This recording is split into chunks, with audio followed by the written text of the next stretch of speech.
Welcome to Still Plays Galaxy of Heroes. This is a Conquest video, and today we are looking at the 17th Conquest for Dark Side Ray. This is Sector 1. We're going to be breaking down the progress we made on the feats, which squads we were using, the data disks we used to accomplish that, and the choices that we were making, and how we tackled the boss nodes. And as a free-to-play player, the way that I try to do these is to be as efficient as possible. I want to be making as much progress on as many feats as I can during my single playthrough the sector. I don't want to repeat things that much because it's a waste of energy that it could be throwing at datacrons. I want to throw a lot of energy at datacrons. Now, global feats, we are not prioritizing these. This is incidental progress that we are doing while we are prioritizing the Sector 1 feats. But you can see we almost completed Marrok and Shin Hati. We're over halfway on Night Sisters. Challenge Path is whatever. Crit Chance Down, we're a third of the way. And Dark Side Unaligned Force Users, we are about a quarter of the way, and that is because whenever we were getting stuck on a node because stamina was getting depleted, we would use the Dark Side Unaligned Force Users to muscle our way through the node. For our Sector 1 feats, we were able to complete 2 out of 4 of them, but almost completed 4 out of 4 during our single playthrough the sector. The debuff ones were very easy. Blight and Crit Damage Down handled very early through our progress, with Blight being completed before we even got to the data disk node, and Crit Damage Down being handled somewhere within the middle of the sector. Could have been done earlier, but we were prioritizing Great Mother because we need Great Mother to recover as much stamina as possible for tomorrow in Sector 2. Now, for the most part, we only used 2 squads primarily to get through this sector, although I would swap in Third Sister from time to time if we hit a particularly difficult node that the Mercenaries or Night Sisters couldn't handle. This is the Night Sister squad I was using initially with Night Trooper to handle the Blight feat, but as soon as the Blight feat was completed, we took Night Trooper out and we swapped in Talia. You could use anyone else. The idea there being that I wanted to preserve as much stamina as possible on Night Trooper for either boss nodes or for Sector 2, whereas it's going to take these guys a whole lot longer to recover this stamina. And with mercenary units, we almost exclusively use this squad where Dash Rendar is here with his AoE ability, bringing the crit damage down, and then Shin Hati and Marrok there for the global feat progress. And they don't have to survive, which makes it pretty excellent, especially paired with the right data disks that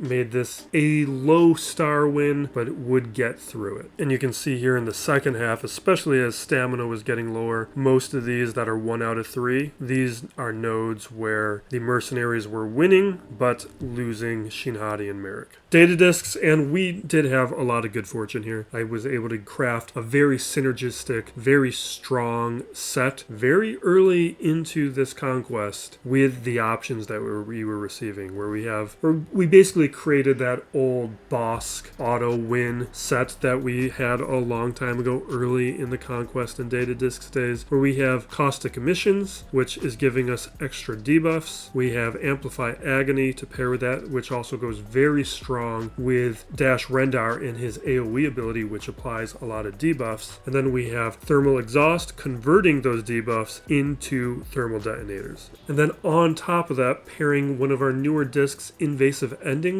where you have Marrok and Shin Hati, where mine are 3 stars. They're being taken out fairly early. Invasive Endings is converting their loss into additional thermal detonators, which made for a very explosive combo that was allowing us to basically win every node that we were throwing our mercenary units at. Breaking down my thought process on these options, this first node, there was a green ability exhaust, but I really don't like those, so I grabbed the Undercover, basically because critical tactics at a gray, that's not worth having, and at least Undercover was going to make Shin Hati and Marrok a little bit more survivable. At the first fork, you can see we had some really nice options here with a solid intel and a blue Invasive Endings. And down below, there was a Convoy's Agility, but the rest was junk. And obviously, we took the Invasive Endings here. At the crossroads, we see our first Amplify Agony option, but the rest are grays. An option for a green Thermal Exhaust, and a bunch of gray junk. So here we go for that green Thermal Exhaust, because the rest of it is not really going to be utilized as we get higher quality disc. But that Thermal Exhaust one, we can build something strong out of that. At our second fork, we have Amplify Agony and a Defensive Formation. And my basic feeling about these is if I see a green or better Amplify Agony, we're going going to grab those because those are the types of discs that I'll regret not grabbing. And we did have an option for this new one, Guard and Penetrate, which was very tempting. Does sound like a very strong disc, but again, I know I'm going to regret not grabbing that Amplify Agony. This one I probably won't regret as much, especially because it takes 3 spots, and those are a little bit harder to fit into a set. Our boss node option, we have some really nice ones here. Power, Spirited Speed, Caustic Emissions. I would have been happy with any of those. I grabbed the Caustic Emissions, and the reason I did so was because we had already built out this strong set with the Thermal Exhaust, with the Amplify Agony, with the Invasive Endings, that pairing all that with Caustic Emissions was going to be very powerful. The synergy, especially in a blue, was a little too much to turn down, whereas these other ones we could probably find green versions a little later on. And then right here at the start of Sector 2, I grabbed that Guard and Penetrate that I skipped. Vitality, Solid Intel, both those were good, but this time both of those I could either find again later, or I don't care too much if I don't grab them, whereas this Guard and Penetrate one does sound pretty enticing. For the boss nodes, we will play footage, but I'll intro both of the squads that I used to tackle the 2 feats here. Just use the timestamps for the specific feat that you want to see. Death Trooper, we do Captain Enoch, although we probably could have looked at some other options, like if we had Great Mother at higher stealth we could have looked at, but because Malicos is here, teams that depend on revives like the Telzine Night Trooper squad, probably not something that you're going to want to consider. Whereas with Enoch, as you'll see in the footage, Malicos is still a threat, but you can control that as long as you have a tank. And win without using any attacker, you got a lot of options for that one, especially if you've built out a data disk set like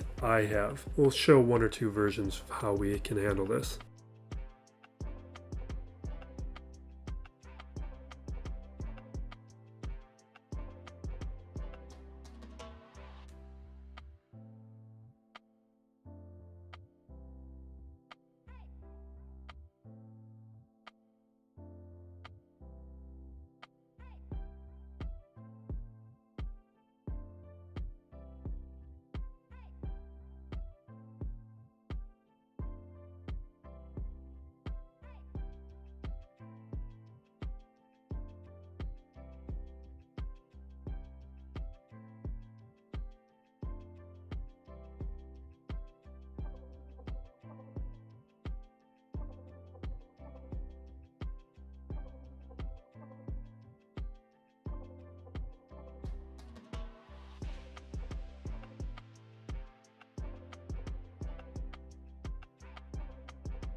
For our final boss node, Luthen Rael, I use the Saw Gerrera team. You could probably look at a Mon Mothma squad, but if you have the right data disks, Saw is very dangerous with Amplify Agony and the Thermal Exhaust data disks.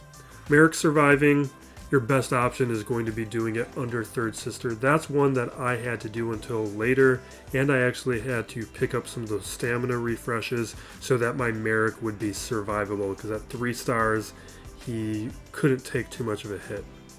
But again, check out the timestamps for the specific footage of the battles.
That wraps up Sector 1. We will be back tomorrow with a video covering Sector 2, but we already have a video. This covers my preparation for all of these feats and the squads that I believe that I'm going to be using for all the sectors. You can check that out right here. We'll throw down one of the recent talk videos in the lower portion. But thank you for watching. Be excellent to each other, everybody. This is still Plays Galaxy of Heroes.